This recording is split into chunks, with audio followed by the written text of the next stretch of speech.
We first reported it more than a month ago when Mantorville Mayor Luke Nash crashed his car into a telephone pole while driving drunk. Nash, who's also a Dodge County deputy, had a blood alcohol level of .20 at the time, more than twice the legal limit.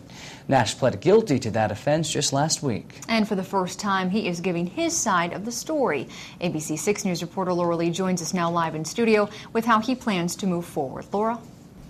James and Erica, Luke Nash told me today this has been tough for him and his family. And although he wishes he can take it all back, he knows the only way to move forward from this is to face it head on. I apologize for my error, my mistake, my lapse of judgment.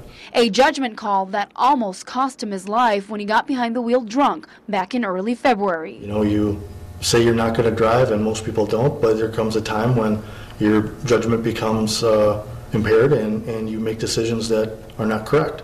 But a mistake not expected from a sheriff's deputy and the mayor of Mantorville.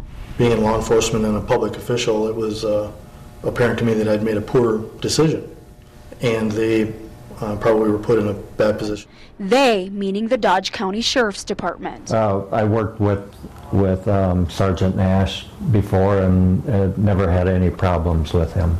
When we asked Sheriff Jim Jensen about one of his deputies being caught drunk behind the wheel. Dealing with employee issues in law enforcement is a learning experience for me also.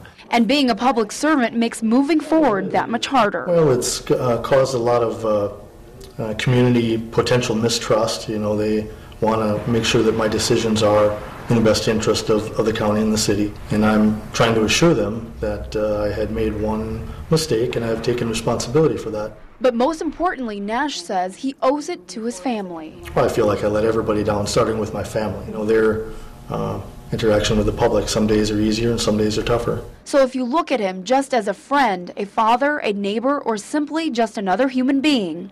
People make mistakes every day, and you need to learn from your mistakes, and life still goes on. You still have a responsibility, take steps, take measures to make sure that this will never happen again.